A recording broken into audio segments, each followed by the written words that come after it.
Itu jaksanya ngaco, Mbak. Saya tidak mau itu terjadi kepada Anda. Itu yang merusak, itu gaya-gaya penjajah itu. Jadi jaksa-jaksa begitu harus diberhentikan dari negara ini. 100.000 orang nggak apa-apa. Itu jaksa-jaksa bangsat yang seperti itu. Saya Udah keras-keras kelihatan aja nggak sih peduli Bang, saya. yang ibu-ibu Tidak. yang di ujung itu juga bermasalah. Dia kan udah Oke, pecat coba dari kejaksaan. kita kasih ngomong pihak lawannya Angga. Coba Ya, selesaikan kamu bicara tidak enggak? setuju sama Bang Yamin.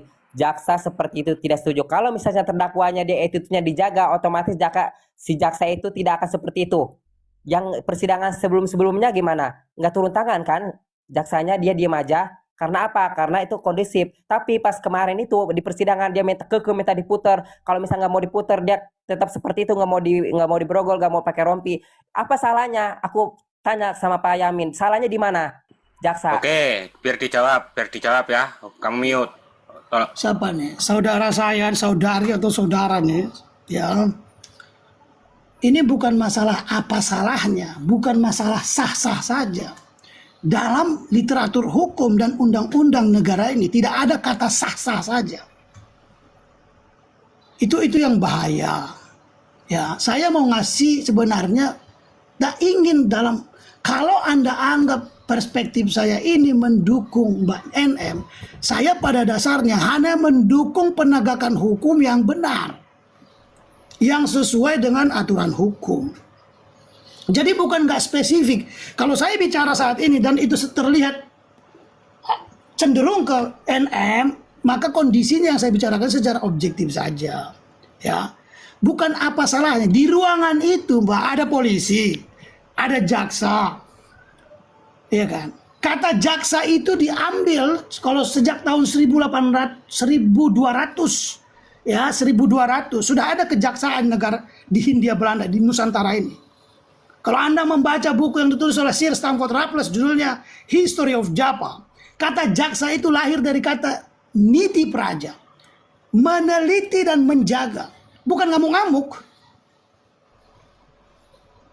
Kecuali yang dibawa itu teroris, kecuali yang dibawa itu pelaku kejahatan pembunuh.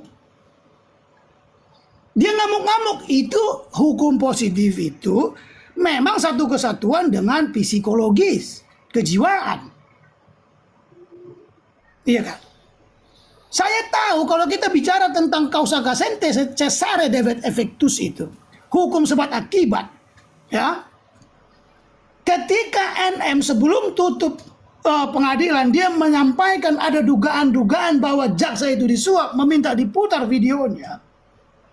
Di situ jaksa itu kan kelihatan dalam video sudah mulai kesal. Itu aja sebenarnya. Bisa kita benang merahnya itu bisa kita lihat. Gitu loh. Jadi yang mau saya katakan adalah pembunuh sekalipun, teroris sekalipun belum dapat, masih punya hak hukum dia sebagai manusia, sebagai warga negara. Saya tidak ingin kalaulah perihal teriak-teriak itu, jangan kita kaitkan kejadian di Tangerang, kejadian dia ngamuk di mall, kejadian dia ngamuk di mana-mana, kita kaitkan dalam hal ini. Itu namanya not to impose dalam bahasa kriminologinya.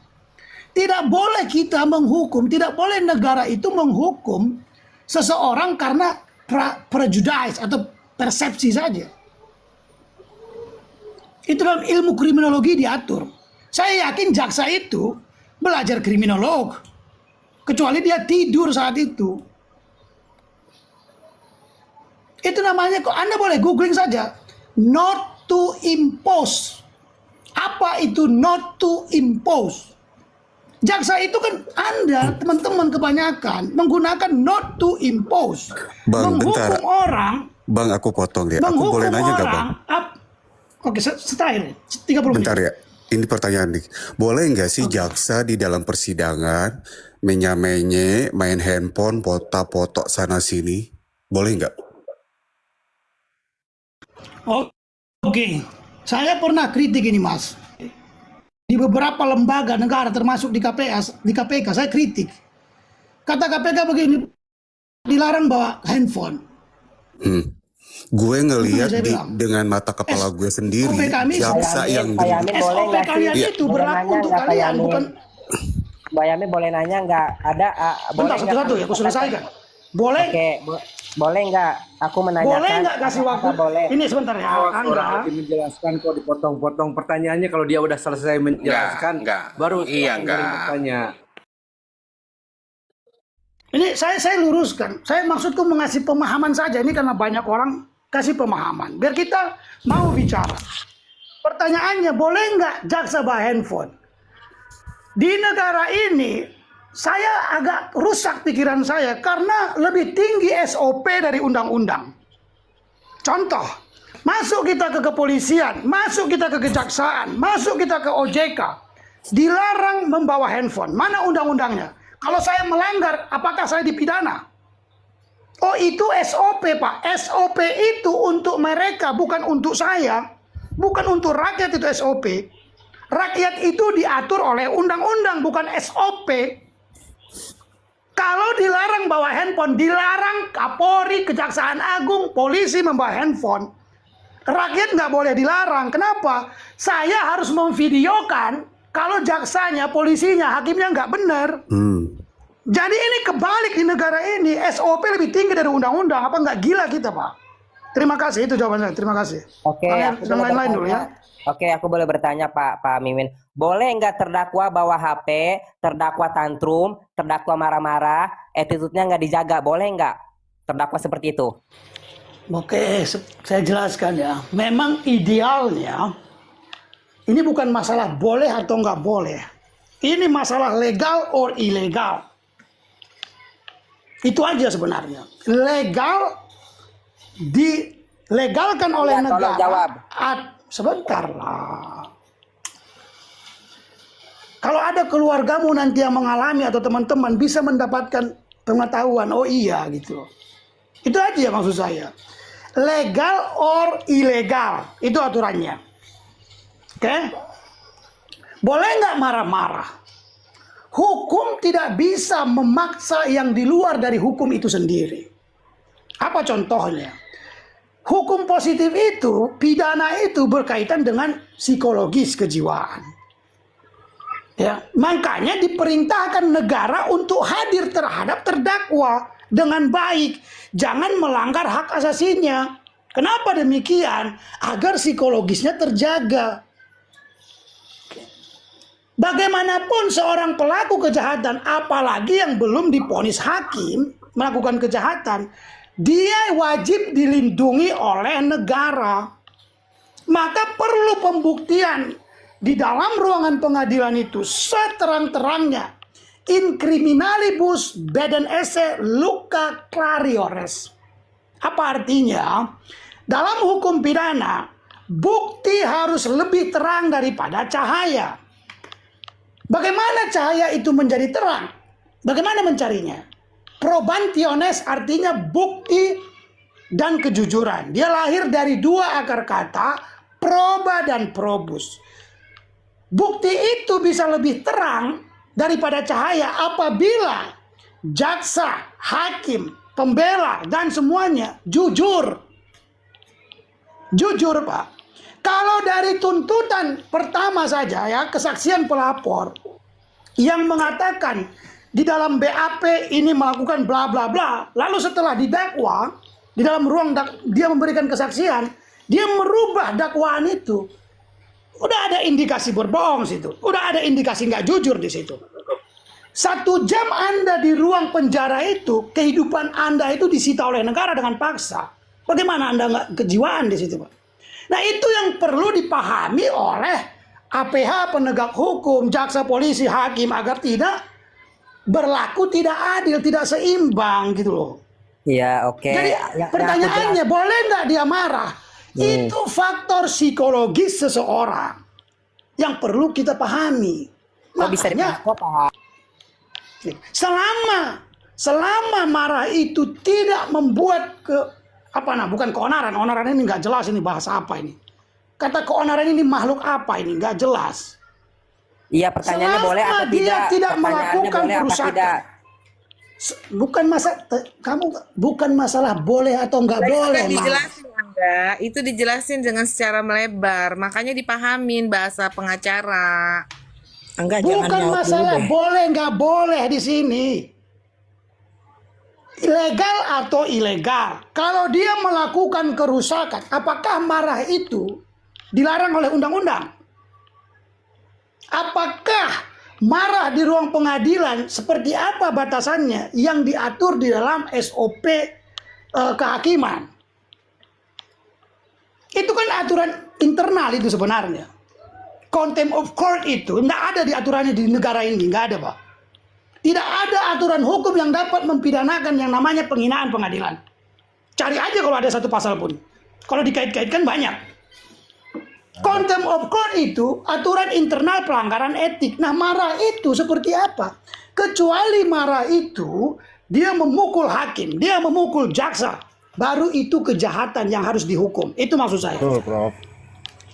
Ya, oke. Jadi gini. Jadi terdakwa itu harus diharuskan dia attitude-nya dijaga, kesopanannya, dia tidak boleh marah-marah. Harusnya seperti itu ya, Bang Yamin. Saya bilang idealnya begitu, tapi orang yang terganggu kejiwaannya bagaimana menjaminnya? Kalau negara aja nggak hadir sama dia. terganggunya apa yang dia terganggu apa kejiwaannya? Maksudnya dia apa yang terganggu kejiwaan dia? Oke, saya ulang lagi nih. Sebenarnya mudah, Mas. Ini Lebih paham, di, Pak. lebih di Makanya aku halusin kok, pertanyakan jangan pakai ini aja jangan pakai boleh atau bahasa tidak ini hukum. marah-marah. Dia kan seorang terdakwa itu kan Dia pakai penilaian bahasa hakim. Indonesia aja, Pak. Jadi dia nggak mengerti bahasa Jadi kan pengacara. Pertanyaan saya. seorang hakim terdakwa itu kan harus sopan, attitude-nya dijaga, nggak boleh marah-marah atau tantrum, itu kan nggak boleh. apa itu, Mas? Apakah sopan santun itu mempidanakan orang di negara ini? Ada nggak aturan sopan santun di dalam ruang persidangan? Nggak ada. Sejauh apa batasan Kita sopan seorang santun ini? terdakwa ya harus itu kan tempat sakral, nggak mungkin kan marah-marah bujuk-bujuk itu kan harus kita. Dari mana itu tempat sakral itu hanya batu? Apa kamu pikir itu berhala kah? Maksudnya bukan itu kan tempat persidangan. Bukan ini. Jadi kita juga sebagai terdakwa juga harus dijaga attitude-nya, harus seperti ini, harus nurut, kayak gini-gini ya. Ini biar pasal tertib. 1 ayat kan. 3 Undang-Undang Dasar NRI negara-negara hukum. Semua hanya bisa diponis, dihukum kalau dia melanggar hukum, bukan melanggar prasangka, attitude. Apa itu attitude? Attitude. Ya Kesopanan. seperti apa batasan attitude yang diatur di ruang pengadilan itu? Iya. Jalan harus bungkuk gitu. Berarti di persidangan Yang mau- ini terdakwa boleh tantrum gitu, boleh marah-marah gitu. Pak Yamin. Ada batasannya tantrum itu. Nah, ada batasannya. Berarti entar contoh-contohnya bakal dicontohin sama terdakwa kalau boleh Tergantung digituin. Angga, tergantung marahnya kenapa. Marahnya tidak dapat keadilan, marahnya atau kenapa, itu kita punya hak. Ya. Yang kayak di ya. Ya, Kita itu punya betul. hak untuk didengar. Gitu loh. Dari gue nangkap dari Pak Yamin ini, ilegal atau tidak ilegalnya, kita ini punya hak. Marahnya kenapa?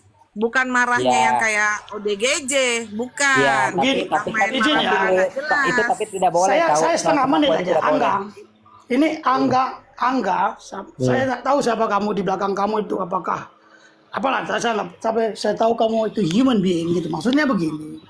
Kalau kita bicara attitude, moral, etik, nggak bisa dihukum. Ya, mohon maaf saya nggak bisa dihukum. Itu perasaan itu nggak boleh.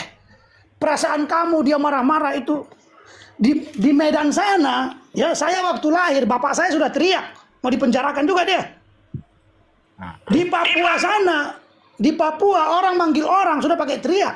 Di Jawa beda.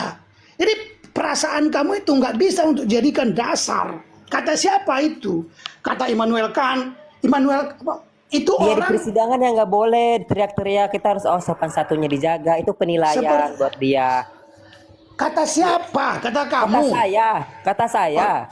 Oh baik kalau Gue begitu. tahu, Tapi lu baca tidak di boleh. bawah Di persidangan kan, itu lu baca di bawah terdakwa kan itu ada yang baik, typing kan. harus sebentar. attitude-nya dijaga. Kata siapa? Kata kamu kan begitu kan.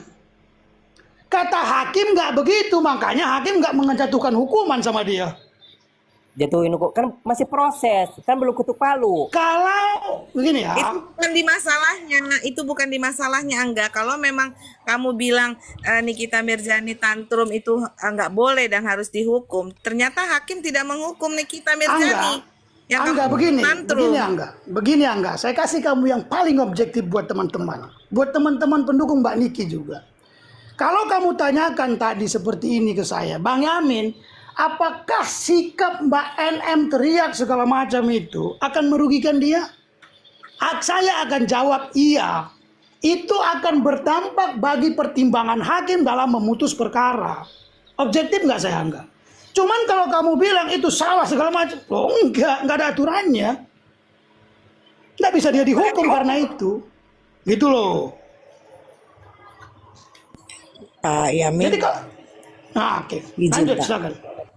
kalau kita bicara sama orang yang tidak paham hukum, Pak Yamin saya rasa percuma. Karena kalau bicara sama Angga, siapin Panadol 2 strip. Karena dia akan tetap Iya. muter-muter. Jadi mendingan Ya, ganti pertanyaan. Udah Angga dengerin.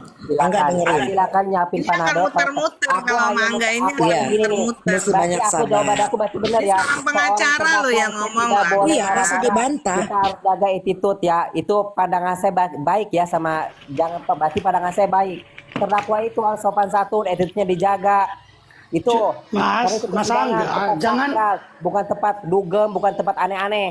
Itu tempat Jangankan persidangan, kalau perempuan. masalah attitude, Ya, Angga, dijaga Bahasa dia attitude-nya. beda. Aku Bahasa menentukan dia yang dan baik, pemikirannya loh. beda. Bukan yang Iya, kagak baik. enggak ini Pak, percuma Benar, kita. aku menentukan yang baik. Nggak masuk, percuma Nggak masuk, percuma. Saya tidak berstatement Udah, dengan mendingan Anda. turun aja Saya dulu tidak deh, berstatement Angga. dengan Turun Anda ya. aja deh, enggak? Walaupun Enggak, turun Anda aja, tetap- enggak? Lu tetap nggak Kahos paham turun di dulu sini. deh Kahos, biar dapat edukasi dari Pak Yamin. Ya, gitu aja. Nggak paham dia, biar Iya, kita dapat dengar edukasi. dari Pak Yamin.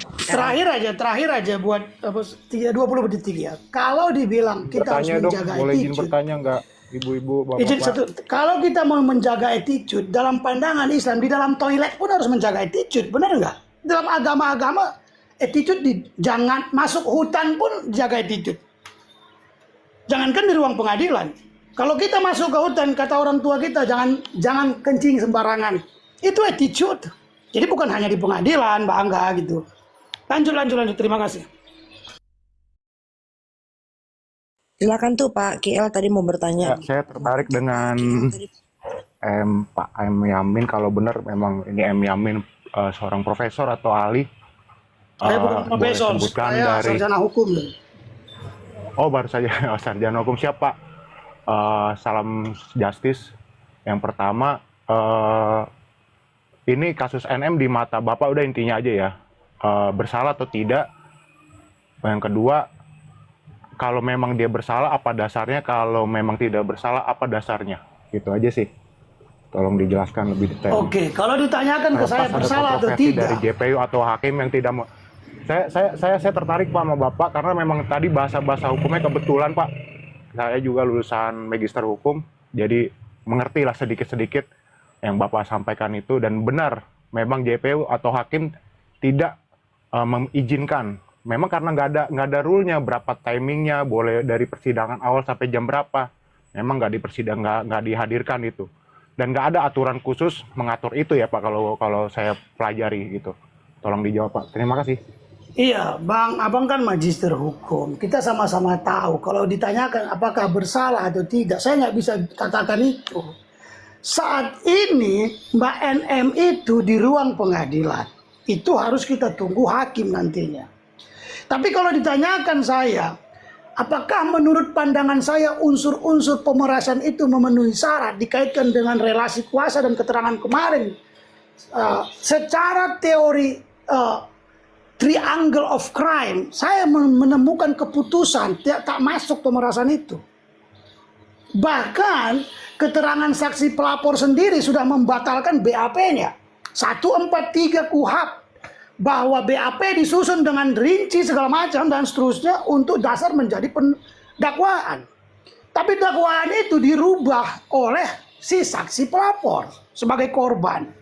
Nah, bagaimana pasal itu berdiri? Itu menjadi pertanyaan besar bagi saya. Bagi saya pribadi, belum menemukan unsur objektif sebagai disebut pemerasan tadi. Karena ada kata kuncinya saya lihat, pekerjaan. Kalau Dr. Oki minta bagian segala macam, kita semua di ruangan ini, kalau membawa bisnis ke orang, pasti, mana bagian gue? Pasti itu, gak usah munafik, hakim pun mungkin begitu jangan-jangan. Di luarnya nggak? Iya. Jadi, baru kedua, dalam pembuktian kemarin yang saya lihat, kita harus mempelajari tentang kelemahan pembuktian konsep Eropa kontinental yang disebut dengan persuasif burden of proof. Pembuktian persuasif. Itu ditunjukkan jaksa bagaimana dia menanya kepada saksi, ya, seluruh rentetan komunikasi itu, bahkan keluar dari konsep. Dia tanyakan dengan orang lain. Dia tanyakan kenapa Anda men-screenshot dan kirimkan ke Oki. Dalam hal bisnis untuk meyakinkan seseorang biasa saja itu. Selama tidak ada niat untuk memeras dan melakukan kejahatan. Kan itu masalahnya. Kalau dari kacamata Bapak, NM ini pernah nggak dari kasus yang ini bisa jadi nggak dia pernah selain kasusnya sama DRG pernah ada lobby-lobbyan kayak gitu? Menurut kacamata Bapak? Itu di luar kemampuan saya untuk menjawab. Saya tidak mau terlalu subjektif. Nanti saya jadi tukang peramal situ. Pak. Terima kasih ya. Siap. Oke, siap.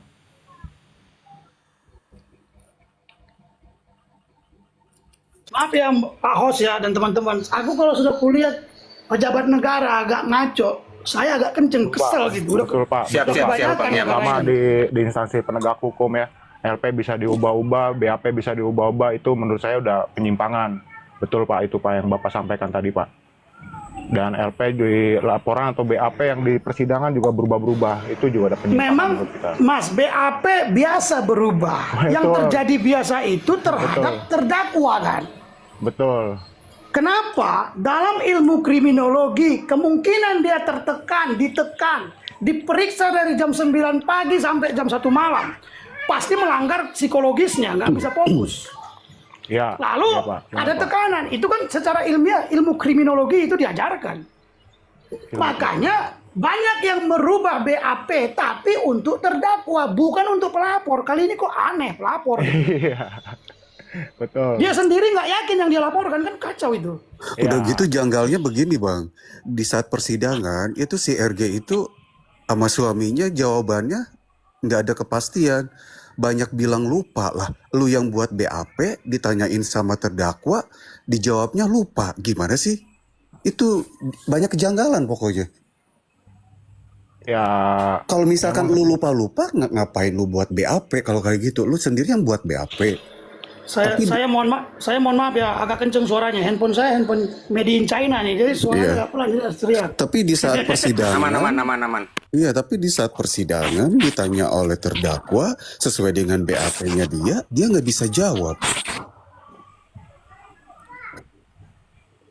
Kan aneh.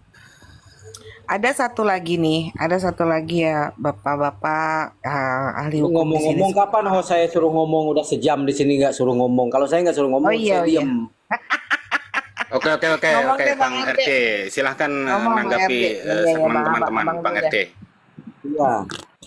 Sama dengan di ruangan ini. Assalamualaikum teman-teman semuanya, sehat semuanya. Salah.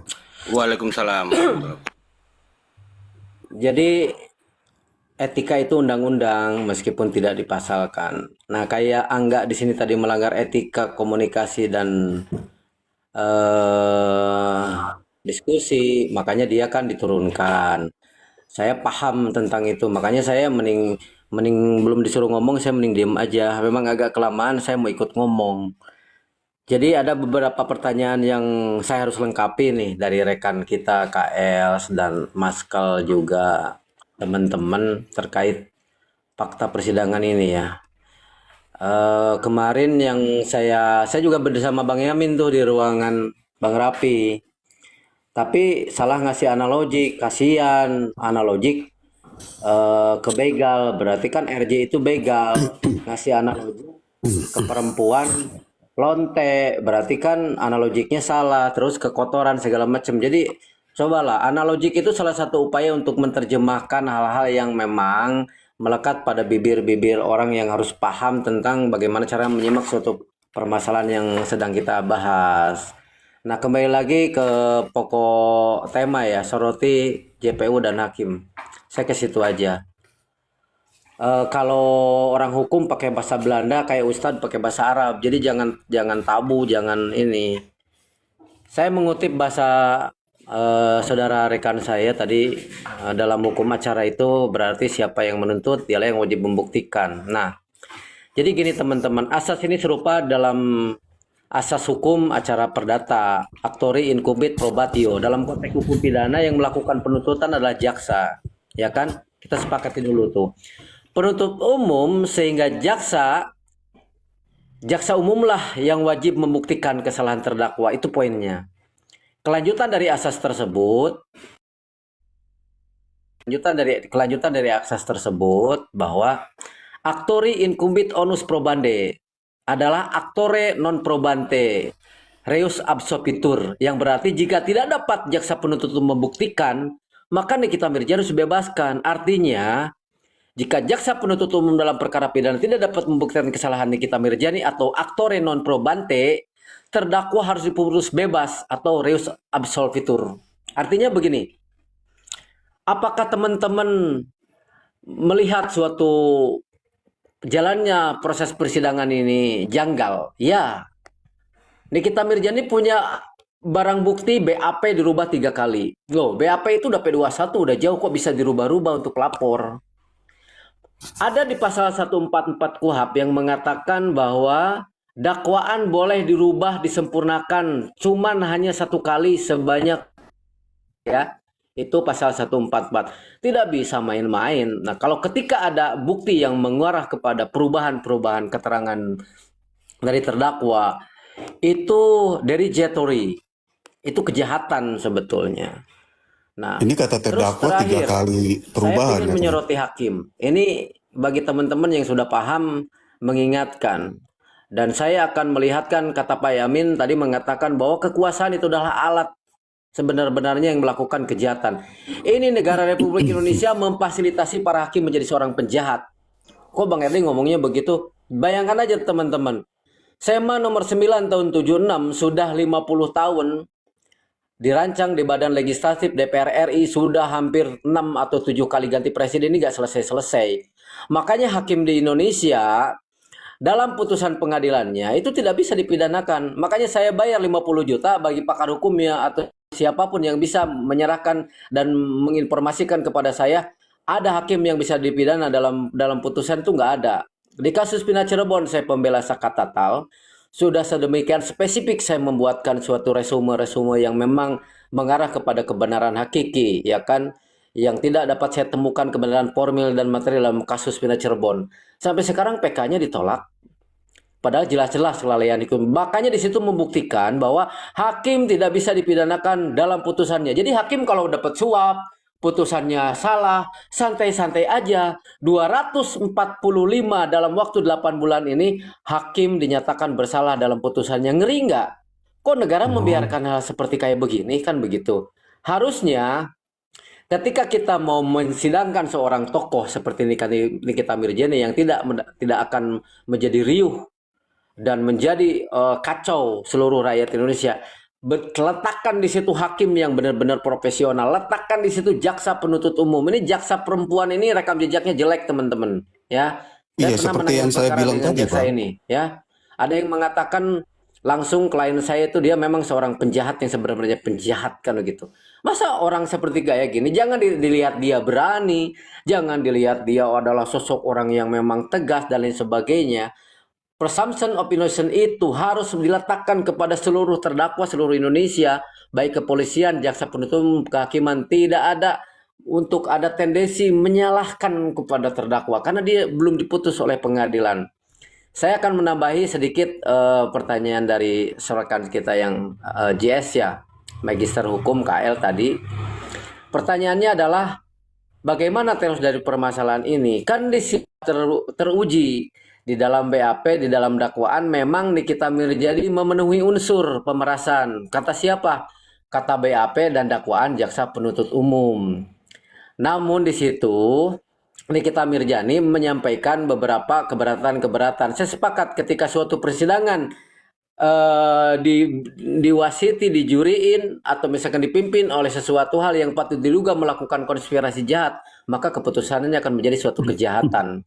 Nah, maksud saya, kalau unsur pemerasannya ini mengutip bahasa percakapan rekaman Nikita Mirjani yang dimana saya melakukan pemerasan, nanti teman-teman tunggu saja, mudah-mudahan ada suatu kesepakatan ya. Kesepakatan itu dibalut dalam asas konsensualisme. Jadi kesepakatan itu tidak serta-merta harus hitam di atas putih. Jika ada pernyataan dari Raja Gladys, kan Nikita Mirjani memiliki bukti nih sama Doktip yang mengatakan bahwa saya dibayar itu sesuai profesional. Saya dibayar itu sesuai endorse. Kalau seandainya ada bukti yang mengatakan dan diakui oleh Raja Gladys bahwa penyerahan uang sebesar sekian miliar lewat Mail untuk Nikita Mirjani, ada pernyataan di akhir dengan kata sepakat, ya udah Kak, kita jangan ribut-ribut ya. Anggap aja uang yang kemarin itu sebagai endorse dan tolong bantu produk kami. Dia sudah mengislahkan gitu kan. Gugurlah semua tuduhan pengancaman atau pemerasan dengan pengancaman yang dilaporkan atau dituntut oleh RJ. Kenapa? Nih Bang, Karena saya di situ jawab ya ada Bang, bentar deh, kesepakatan. saya potong. Nah ini yang Di kita pengadilan tunggu. ada Bang, dia Inilah yang jawab. akan bisa menyelamatkan Nikita Mirjani. Karena apa? Sesuai dengan fakta persidangan awal bahwa yang pertama ini adalah masalah pribadi. Yang kedua, dengan pertanyaan-pertanyaan yang diajukan oleh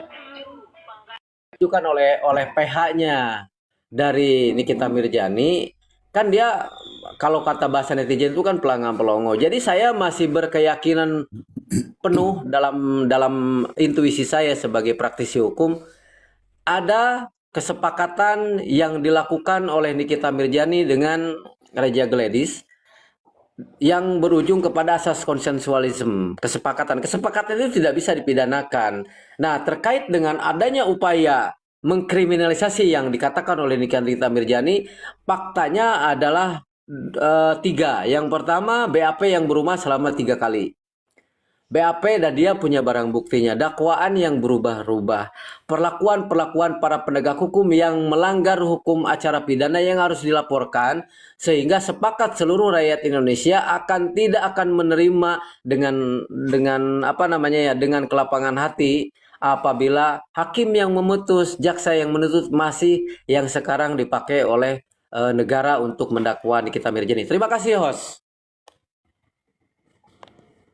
Siap. Boleh yang lain bertanya. Saya dong bertanya sama Kang RD atau Bang. Jangan berat-berat, Bro. Jangan berat-berat. Enggak. Saya membayangkan pemerasan itu di negara ini banyak pengacara yang besar. Ketika ada klien itu dia bilang kamu harus, ini perihal pekerjaan ya, kita kaitkan dengan kondisi nanti. Keterangan saksi Dr. Oki kemarin. Di negara ini banyak pengacara kalau mau pakai kantor saya, jasa saya harus masukkan uang 5 miliar, 10 miliar sebagai jaminan bahwa Anda itu mampu membayar jasa kami. Lama-lama nanti kalau ini diturutin sebagai pemerasan, itu pun jadi pemerasan. Gitu nggak kira-kira? Makanya begini teman-teman, banyak orang yang mengartikan berpindahnya suatu objek finansial itu dianggap pemerasan apabila di kemudian hari ada permasalahan hukum atau ada permasalahan understanding dan lain sebagainya. Contoh begini teman-teman, kita mengenal kesepakatan itu, ada yang kata Angga itu ada yang lebih sakral daripada perjanjian sesuai KUHP 13.8, 13.20 KUHP Perdata. Saya nikahkan M. Yamin dengan Angga, dengan mas kawin sah enggak? Itu Allah, Tuhan kita yang menyaksikan. Itu kesepakatan teman-teman. Dan kesepakatan itu sekarang diakui negara lewat pasal yang saya sampaikan tadi. Nah apabila seseorang yang mengatakan, bro, untuk jasa hukum saya, agar kamu punya ketetapan hati untuk meletakkan saya sebagai pembela hukum kamu siapkan dana 5 miliar ya, transfer ke rekening saya, dan saya akan bereskan perkara ini sampai selesai. Jika tidak selesai, kau minta 50% segala macam. Itu bukan pemerasan teman-teman. Itu kesepakatan namanya. Kenapa? hal kesepakatan ini dibawa ke ranah pidana. Di situ jelas-jelas ada kriminalisasi yang dilakukan oleh RJ menurut saya nih soal permasalahan hukum. Contoh percakapan Mail yang mengatakan seperti ini ya. Percakapan Mail. Mail mengatakan kalau misalkan ada uang 5 miliar gitu kan. Nah, dan saya yakin, saya meyakini ya, nggak tahu teman-teman sudah ada informasinya apa belum. Setelah percakapan itu terjadi, pasti Nikita Mirzani itu berkomunikasi dengan RJ. Kenapa? RJ menyerahkan uang besar loh.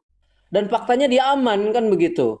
Nah setelah penyerahan itu, saya berharap nih Nikita Mirzani mempunyai dokumen percakapan dengan mereka bahwa si RJ ini mengislahkan uang itu.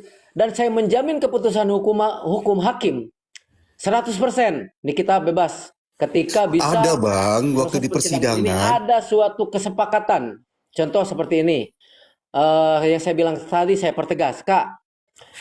Kakak kan udah saya anggap saudara ya, udah bantu saya. Terima kasih buat Mail, Dokter Oki segala macem. Jadi mulai hari ini uang yang saya serahkan kemarin itu sebagai kakak bantu saya endorse dan sebagai secara profesional. Ada itu aja udah bisa dibentahkan. Kita tunggu itu.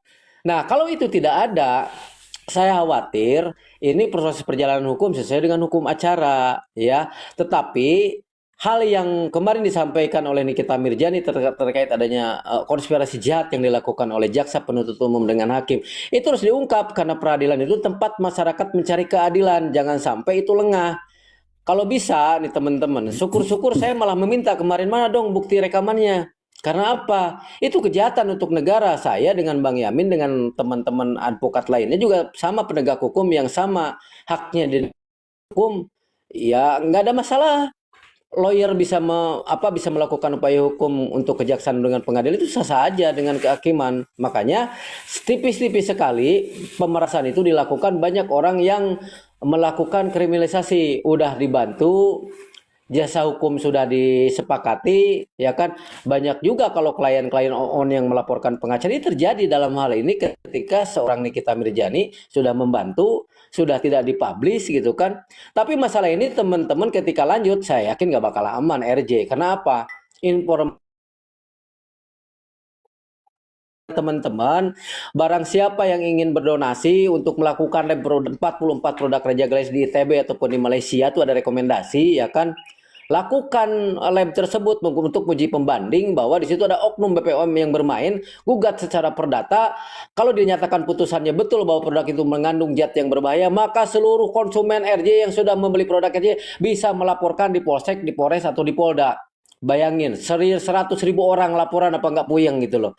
Banyak sebetulnya nih kita Mirzani pendukungnya. Cuman saya mesti pick up di sini itu bukan kewenangan saya. Andalah masyarakat yang bisa menentukan bagaimana caranya membantu Nikita Mirzani itu bukan hanya ngomong di komal, bukan hanya mensepil oh tangan saya gatal-gatal, oh pipi saya gatal. Dari kemarin saya menyerukan bikin grup WhatsApp itu sok silakan berupaya hukum kalau memang kita mau ikut serta menegakkan hukum dan menjaga stabilitas keamanan negara sesuai landasan konstitusional Undang-Undang 45 pasal 31. Terima kasih.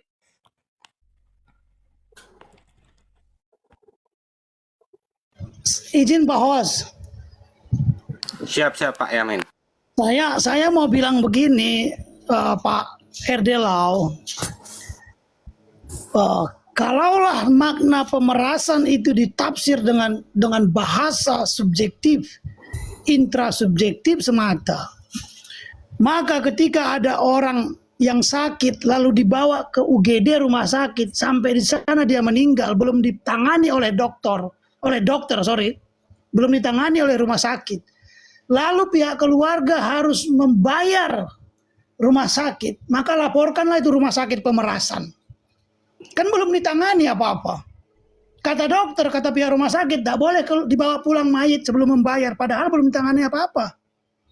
Yang mau saya katakan, kalau makna pemerasan itu ditafsir secara sembarangan dalam hukum, maka ya 368 itu bisa juga dijadikan sebagai alat untuk menjerat rumah sakit, pengacara, profesi-profesi lain. Saking kalau kita sembarangan menafsir hukum itu masalah. Itu Kang, teman-teman. yang sembarangan menafsirkan hukum itu adalah Yamin sebenarnya. Dia tidak mengerti itu terkait dengan penafsiran 368 itu, pasal 368 itu. Nah, ini menurut R. Susilo M. Yamin terkait dengan pemerasan dan kekerasan itu ada dua. Yang pertama, pemerasan dengan kekerasan itu bisa secara fisik. Nah, yang kedua, ancaman kekerasan itu bisa secara psikis, kata R. Susilo. Gimana caranya secara psikis itu? Menyuruh orang untuk melakukan sesuatu. Nah, di situ sudah jelas di dalam percakapan antara MM, percakapan Mail dengan Dokter Reja Gladys itu dia menakut-nakuti. Kamu tahu kan, nih kita kalau udah ngomong-ngomong terus, itu salah satunya. Makanya minta siapkan duit lah dan lain sebagainya. Dan unsur itu udah jelas. Ancaman secara psikis itu. Nah, begitu Amin berpendapat itu. Jangan kayak anak kecil. Boleh saya tanggapi sekali Boleh, Bang Yamin. Boleh. saya tanya. Pertanyaan saya pertama, ada berapa metode tafsir hukum di dalam Indonesia ini terhadap konstitusi dan terhadap undang-undang, khususnya hukum pidana? Itu yang pertama. Yang kedua, bagaimana cara membuktikan penekanan secara psikis itu? Jangan kau pura-pura nggak tahu. Yamin, penafsiran itu ada gramatikal dan lain sebagainya terkait dengan penafsiran hukum itu. Nah, masa kau nggak tahu? Kau bernarasi terkait dengan ancaman dan kekerasan, tapi kau nggak ngerti. Artinya segala argumentasi hukummu selama ini itu ngawur. Kau nggak ngerti, kau bertanya denganku, tapi kau memberikan pendapat hukum. Nah, penggiringan-penggiringan opini seperti inilah tidak boleh dilakukan, Yamin. Kau itu ngerti hukum, sarjana hukum, tapi kau seolah-olah tidak mengerti hukum. Nah, bagaimana membuktikan terkait dengan ancaman kekerasan itu? Kembali lagi. Yang pertama, terkait dengan untuk mempidanakan ke orang itu secara pidana itu untuk mempidana orang itu kita lihat di pasal 183 minimal 2 alat bukti itu harus terpenuhi. Nah, Yamin juga jangan-jangan nggak ngerti apa aja di pasal 184 itu di dalam pidana apa-apa saja alat bukti itu. Nah, tapi di situ ada perdebatan juga di dalam di dalam beberapa alat bukti itu. Ada yang secara kuantitatif, ada yang secara kualitatif. Apakah 2 alat bukti itu 2 orang saksi melihat atau harus ada 1 saksi, 1 alat bukti yang lain? Nah, itu masih perdebatan para ahli hukum. Namun yang saat ini kita lihat saksi ada, bukti chat ada, bukti percakapan ada, apalagi apa Yamin tidak mengerti terkait dengan pasal 184 terkait dengan alat bukti itu? Belajar lagi, Min. Belajar lagi. Atau Anda mau saya kuliahkan? Saya beri kuliah atau kamu mau belajar lagi atau gimana? Oke. Biar dijawab sama Pak Yamin.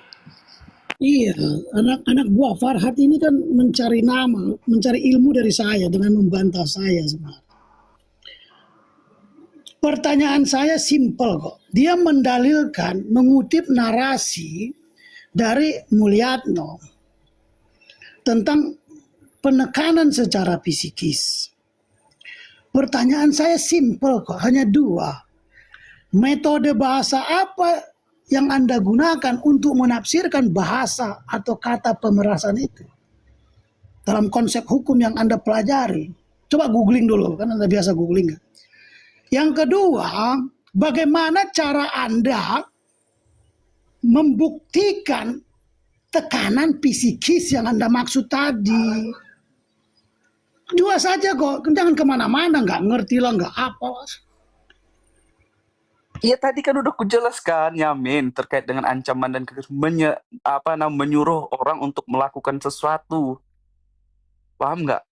Menyuruh Maka untuk ancaman melakukan sesuatu. psikis Di situ, Timael menyuruh Reja Gladys untuk melakukan sesuatu. Kalau enggak melakukan sesuatu itu, dia akan bongkar terkait dengan kejelekan produk daripada Nikita Mirzani, sehingga menyebabkan mungkin Yamin nggak nonton kali bagaimana podcast Reja Gladys di Densu dan lain sebagainya, bagaimana dia menangisnya se apa namanya, sepilu-pilu. Makanya nonton Yamin itu udah menunjukkan, mungkin Bang Rapi bisa menjelaskan ini ke Yamin ini. Yamin ini harus dikasih ilmu Bang Rapi, soalnya dia Oke, belum oke, mengerti oke. hukum sepenuhnya. Oke, Pak Raffi, tolong Bentar. gimana tanggapan Pak Raffi ini? Ya lanjut dulu bentar bang, lagi boker, bentar. Oke, Pak Yamin, lanjut ke Pak Yamin. Pertanyaan saya simpel, hanya dua, dari tadi nggak dijawab. Bukan nggak dijawab, kau nggak ngerti Yamin. Bukan Kamu udah ngomong, terjawab saya sebenarnya, diam. kamu yang nggak ngerti. Kamu ngomong, saya diam. Pertanyaan saya simpel. Bagaimana cara membuktikan tekanan psikis itu yang kamu sebutkan tadi, yang kamu nyatakan tadi? Kan udah dijelaskan Kenapa? oleh R. Susilo. Kan udah dijelaskan Harusnya. R. Susilo. Kan R. Susilo udah bilang. Ya. Tekanan secara psikis itu menyuruh orang untuk melakukan sesuatu. Nah itu. Jadi bukan hanya terkait dengan ancaman secara fisik. Hukum pidana itu mencari kebenaran material atau kebenaran imaterial. Terkait dengan apa yang kamu dalilkan, tekanan psikis yang kamu kutip dari R. Susilo itu. Material bos, lanjutin bos. Makasih Raffi. Iya, Nah, bagaimana? Udah dikasih tahu Raffi tuh, jaga. Bagaimana kamu buktikannya ini? Kan udah dijelaskan terkait dengan kebenaran secara materi yang udah saya jelaskan juga, apa yang telah dilakukan oleh Mail dengan Nikmir itu terkait dengan percakapan-percakapannya dia. Kamu dengar nggak terkait dengan percakapan itu? Dengar nggak? Saya jawab. Udah dengar belum percakapan mereka di YouTube? belum dengar. Nah, pantas si Yamin ini bercakap, tapi dia belum dengar terkait dengan apa percakapan yang selama ini yang tersebar di media sosial. Pantas. Makanya Min, kau sebelum bernarasi, kau lihat dulu kayak mana percakapan-percakapan itu. Jangan kayak anak-anak berpendapat hukum itu. Makanya cocoknya, udah aku bilang, Yamin ini bukan untuk jadi lawyer, jadi tukang cilok. Cocok dia jadi tukang cilok. Iya, terima kasih ya. Biar saya ajari kamu ya. Untuk mencari kebenaran material dari tekanan psikis itu harus ada dokter kejiwaan yang menilai. Jelas ada buktinya, udah tahu belum Yamin kalau bukti dari dokter kejiwaan udah ada dilampirkan di dalam proses penyelidikan dan penyidikan. Udah tahu belum? Belum tahu Bang Rapi. Dia kan nggak ngikutin kasusnya tapi ngomong-ngomong, makanya gue bilang nih Bang Yamin. Sebentar, Bang Yamin Raffi, ini suaranya Raffi. berat tapi materinya nggak ada. Raffi, kamu lagi di toilet Iya. kan?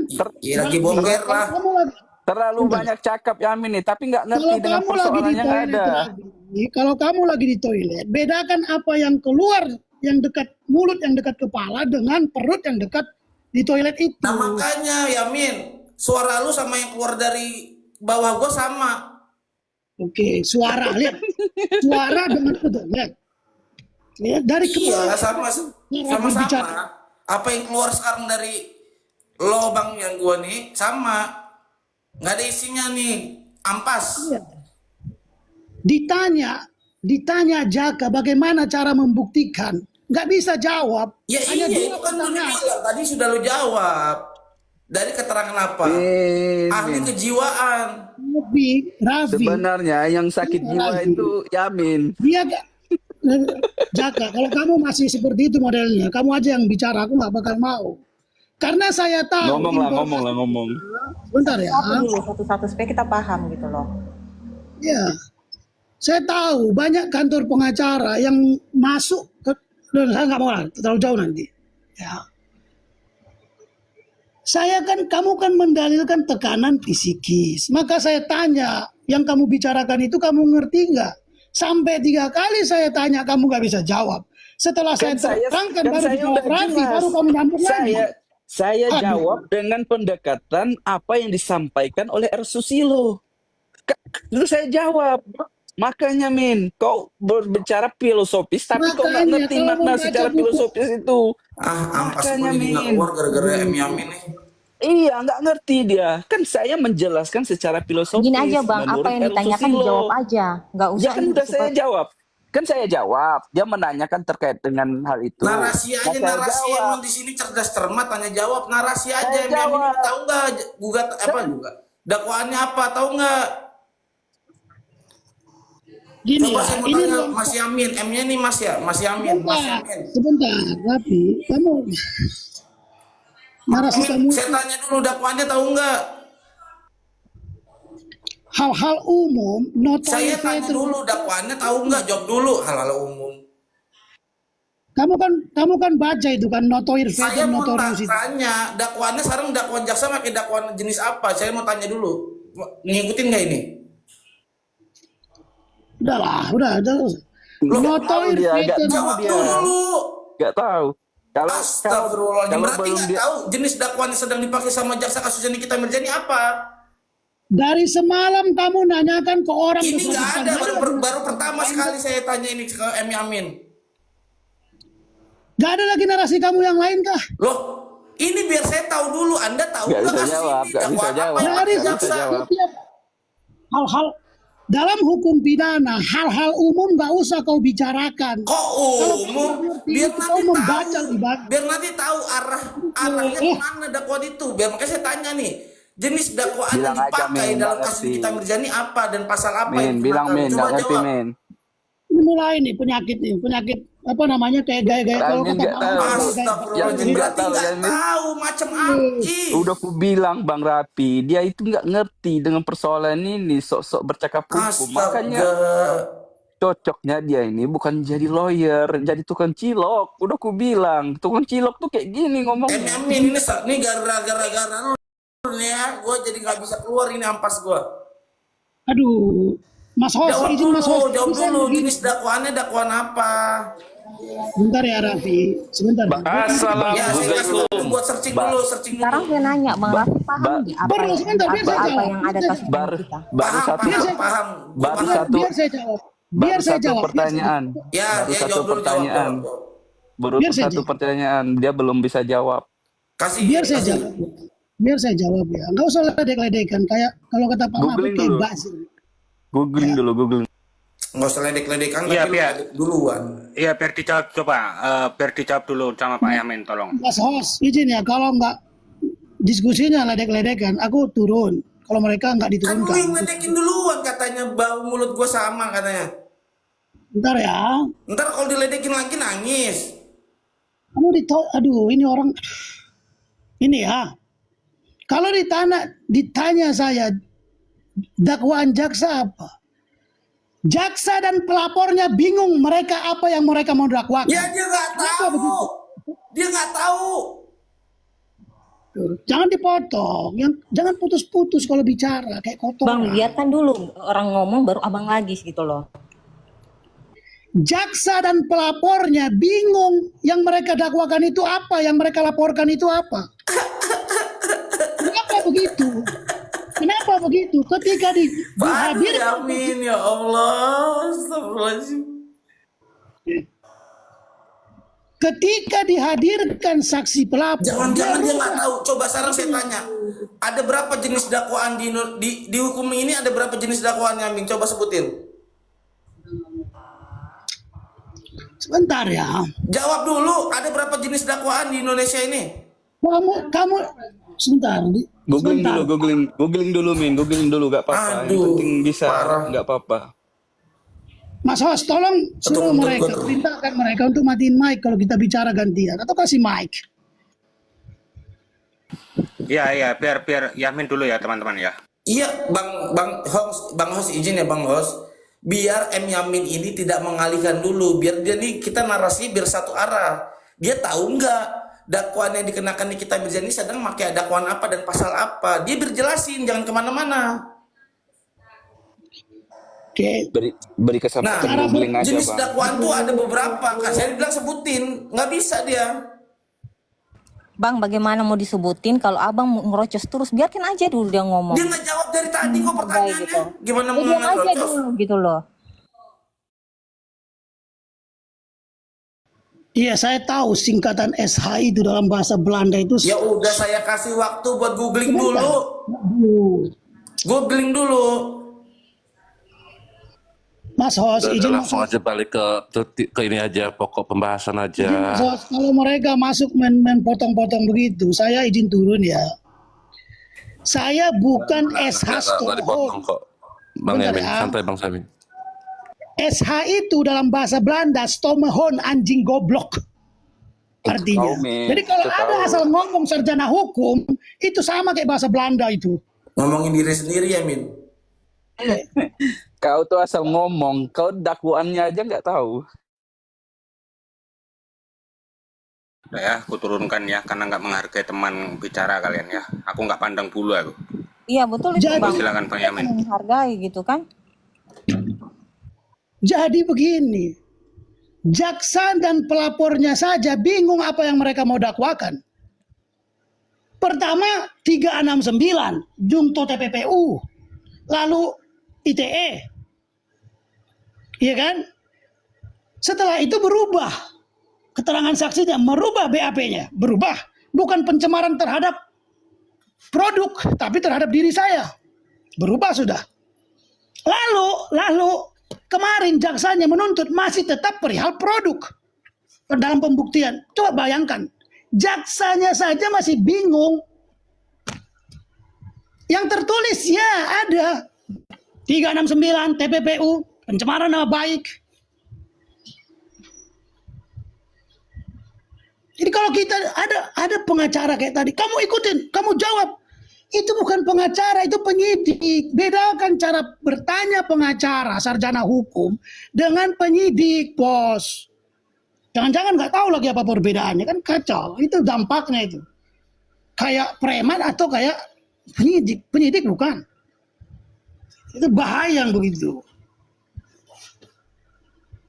Nah, saya mau mengatakan begini, jaksanya dan pelapornya bingung, mereka mau dakwain apa sih sebenarnya? Berdirinya pasal itu di mana sebenarnya?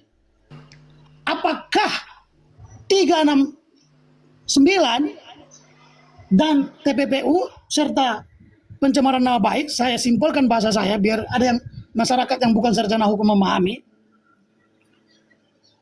atau terkait dengan perusahaan, terkait dengan produk, atau terkait dengan pribadi, yang mana sebenarnya?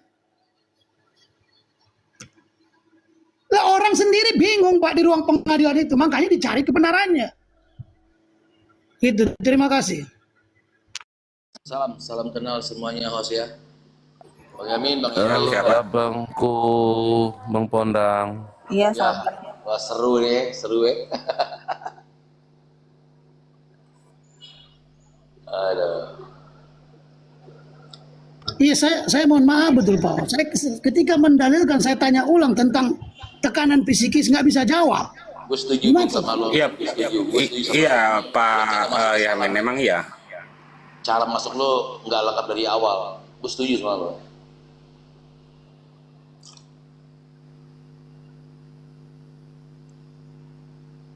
Hanya itu dulu. Dia tidak memahami konteks pertanyaan masalahnya. Kalau gue sih gini, mohon maaf nih ya, ini cuma hanya pandangan. Kalau gue sih, kalau udah sesuatu masuk ke ranah wilayah pengadilan, ya udahlah, pinter-pinter aja lah di ranah wilayah pengadilan. Yang gue sayangkan, waktu di ranah sebelum peradilan, banyak yang loss, kenapa itu tidak dimainkan, hanya itu doang. Kita sebagai pengacara, gue mau nanya, pasal itu bisa berubah, tapi ada ranah wilayahnya. Waktu itu berubah, itu masih di ranah wilayah mana? Cuma itulah, waktu di awal ada yang bilang gini, ini masalah pidana, dengan PD-nya akan ke perdata cabut. Kita kalau ingin bicara perdata ada dua dasar. Pertama, batal demi hukum dapat dibatalkan. Yang satu nggak akan gue sebut. Cari sendiri, kalau paham itu tidak akan mungkin dilakukan.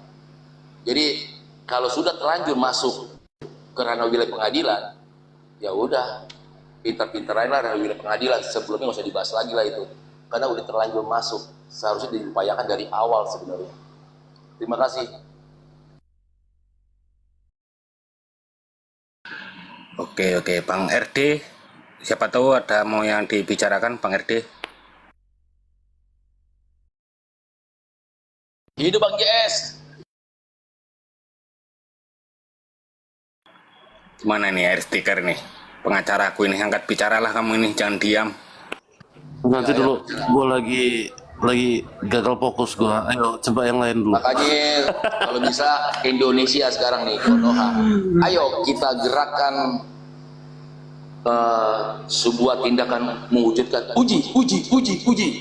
Ya, jadi sebelum kita meyakinkan diri kita atas sesuatu, ayo kita uji dulu semuanya. Kita uji, setelah teryakinkan baru kita. Gitu.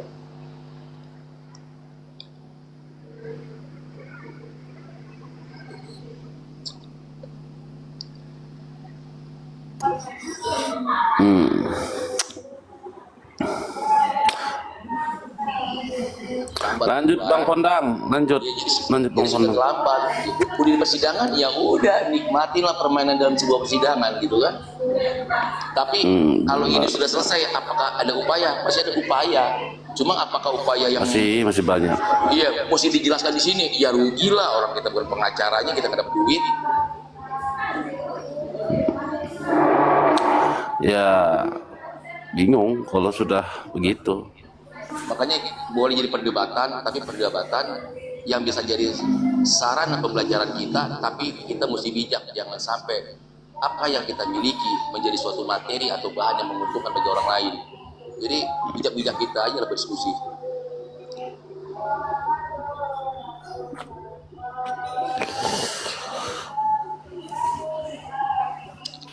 Salah tepat diturunin, Saya enggak. yakin kok itu bebas nih gitu. Karena begini ya, Amin. pasti bebas kalau dia benar-benar pasti bebas. netral. Iya, kalau netral, ya kan JPU-nya, majelis hakimnya. Cuman kelihatan tidak netral itu ada salah satu di saat DRG mengatakan, saya mengatakan tidak diperas tapi dipotong oleh hakimnya. Ya, saudara Mail ya, langsung saja fokus ke pertanyaan ya, gitu kan, main potong begitu. Ini kan menjadi sebuah apa ya, pertanyaan di ruang publik. Ada apa ini? Banyak pertanyaan-pertanyaan dakwaan, penasihat hukum, ya kan, main dipotong saja. Tapi begitu JPU yang menanyakan itu dibiarkan saja. Walaupun JPU menanyakan itu kebanyakan itu larinya kemana-mana, seolah-olah ada penekanan di situ. Nah ini yang mengerikan, ini nggak seorang artis saja yang ditonton begitu ramenya orang bisa digitukan, apalagi kita yang rakyat biasa. Nangis nggak lo digituin? Nangis. Tapi insya Allah ini bebas Bang, karena ini pertarungan, bukan lagi ini dipertontonkan pertarungan jabatan dia kan. Kecuali mau instansinya mau dikomen dengan netizen, ya mari kita berdebat gitu kan. Karena ini nampak nyata jelas gitu loh, ya kan. Betapa pihak sebelah terlalu dibukakan forum dan di kita kan terlalu dibikinkan ini. Begini, mohon maaf deh, mohon izin. Gue mau bertanya, andaikanlah kalian ada di posisi yang dihampiri oleh seorang jaksa, lalu disampaikanlah pakai itu jaket. Reaksi Bang Amin apa Bang Amin dan teman-teman sejawat? Waktu kalian ada di sana dan duduk dan mendengar, apa yang akan kalian lakukan?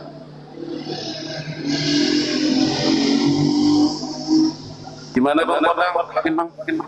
Andaikan kalian ada di sana, duduk di samping seseorang, di mana kalian melihat dan mendengar secara utuh dan nyata, ada seseorang menghampiri lalu berkata, pakai itu jaket rompi, gitu ya.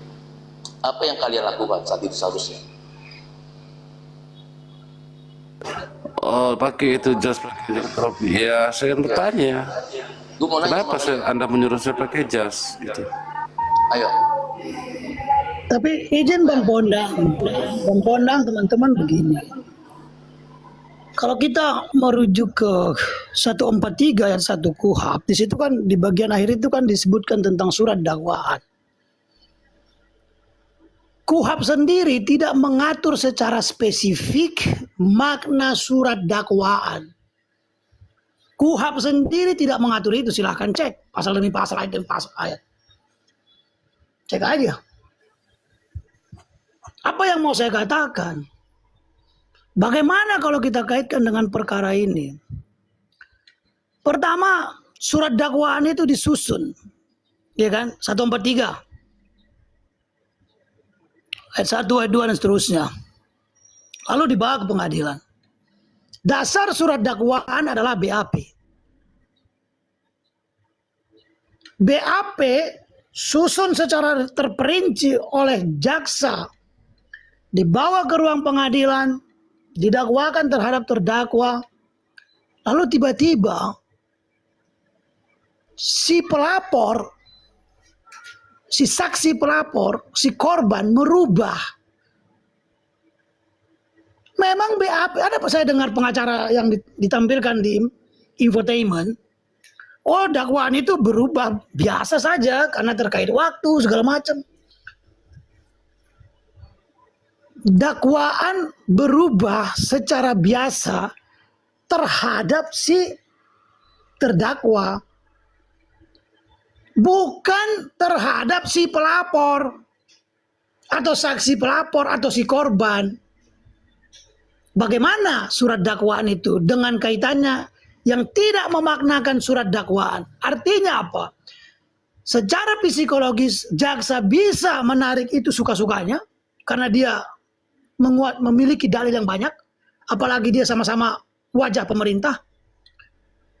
Yang kedua, kalau pengacaranya jago menarasikan dikaitkan dengan triangle kejahatan, fakta-fakta, doktrin hukum, konsep hukum, dakwaan itu harus bisa dibatalkan itu sebenarnya. Nggak jelas legal standingnya. Mendakwain orang apa sih? Terkait produk atau terkait pribadi? Kita kan sambil belajar kan gitu lah. Ini Bang Yamin. Betul itu Bang. Ini Bang Yamin, kalau gue mau nanya nih, kalau lo ada di situ, apa yang akan lo lakukan? Setelah lo udah bisa mengkonsepkan dalam pikiran lo, ini gue akan gue lakukan. Lalu sekarang lo sandingkan, lo hantam dengan apa yang lo lihat. Apakah yang lo pikirkan sesuai dengan pemahaman lo, pengetahuan lo, penguasaan lo, itu sudah dilakukan, Bang Yamin? Oke. Tadi ku jelaskan sedikit. Makanya uji dari awal, uji. Makanya Iya, jangan Bang. terlalu gampang. Karena ini berhubungan dengan hak. Bang, Itulah yang mesti kenapa? diubah di Indonesia. Uji dulu, uji agar ada kecakapan, kelayakan gitu. Iya. Saya pun mengirimkan surat ke DPR untuk perubahan RUU KUHP itu. Gitu. Nah, yang mau saya katakan begini. Apa kelemahan KUHP itu? Di Indonesia, Eropa kontinental yang eksis. Kita diberikan hak ingkar.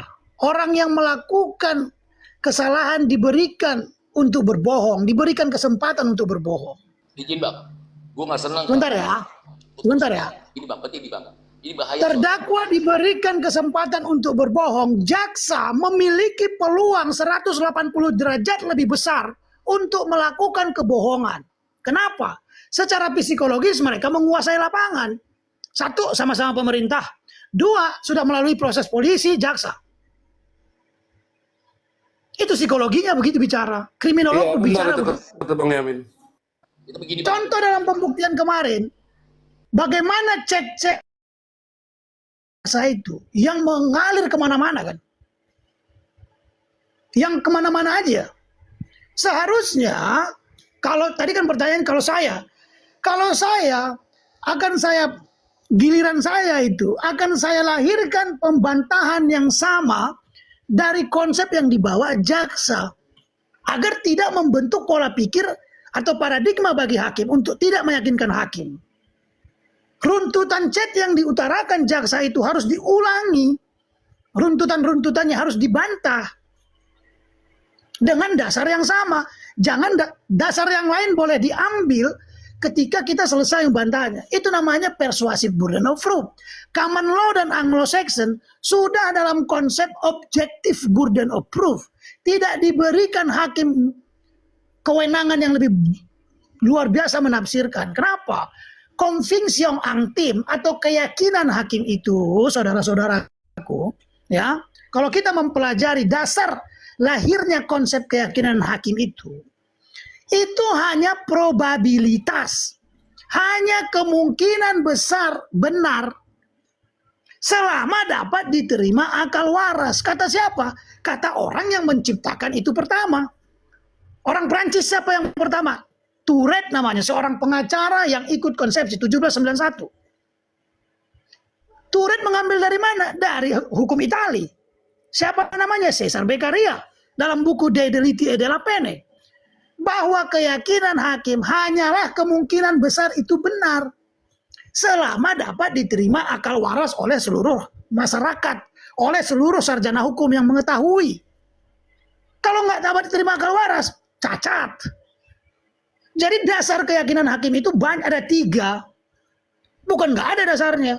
Kalau ada profesor yang mengatakan nggak ada dasarnya, suruh baca buku lagi, biar ku kasih bukunya.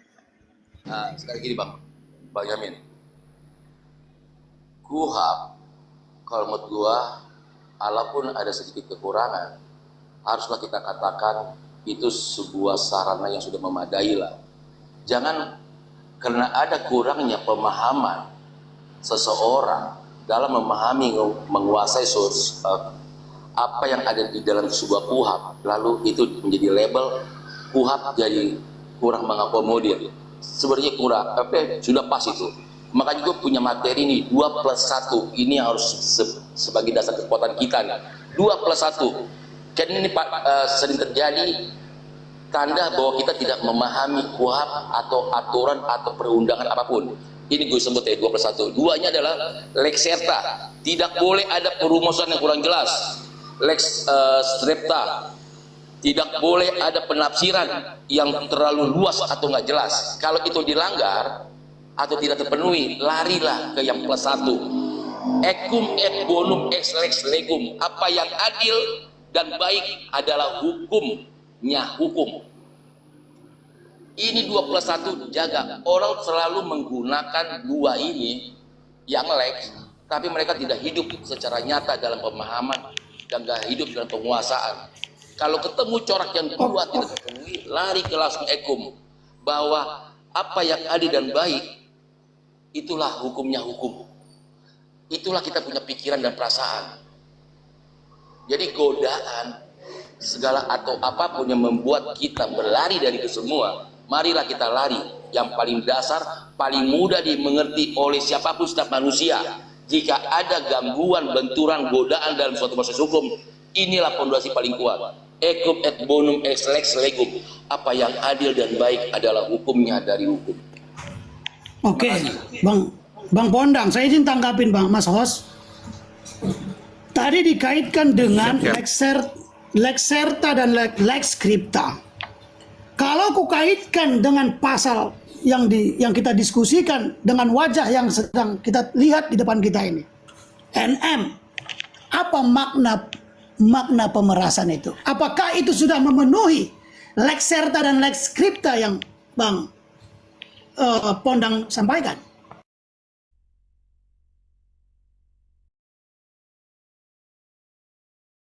Dengaran nggak? Halo? Dengar, Bang. Iya, saya mohon maaf bukan berlebihan. Seluruh literatur hukum dari Romawi sana saya punya. Saya tahu di mana keterputusan ini. Apa kita kaitkan dengan pemerasan saja, satu kata. Apakah lex scripta dengan lex serta yang Bang Pondang sampaikan tadi sudah memenuhi terhadap kata pemerasan yang diatur di pasal 369 yang sedang didakwakan terhadap NM? Ya, unsurnya tidak memenuhi. Dan bagaimana posisi jaksa seharusnya? Bagaimana posisi hakim seharusnya? Metode bahasa apa yang harusnya mereka gunakan? Exceptio firmat regulam.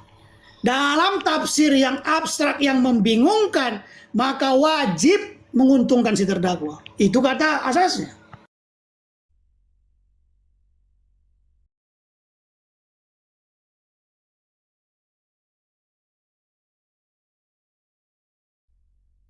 Lanjut, Ya, lanjut. monggo ada yang menanggapi.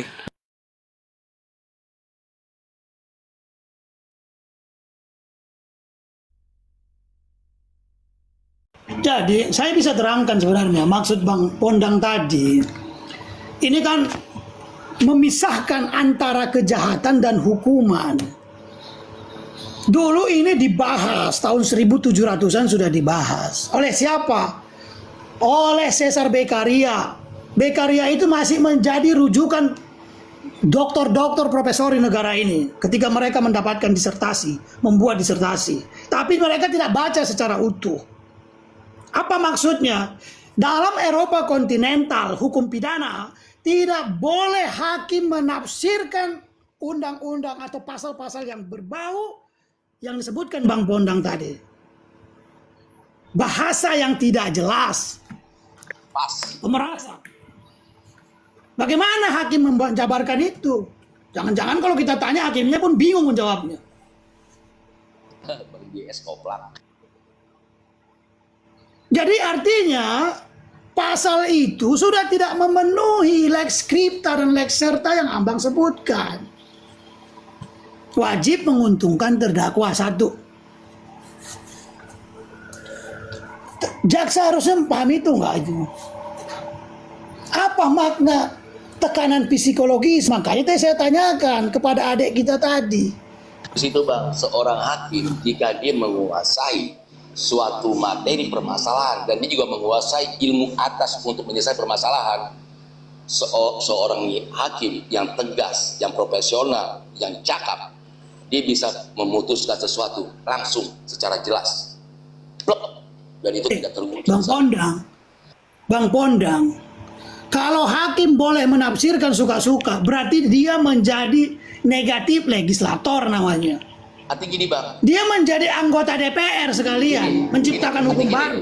Gini, waktu hakim memahami tentang yang 2+1, artinya hakim itu memang memiliki cakapan di mana dia memahami segala tulisan di dalam sebuah kalimat di dalam hukum, sehingga hadirnya sesuatu keraguan, ketidakpemahaman, dialah yang mampu menghadirkan itu semua. Dan hakim punya hak itu.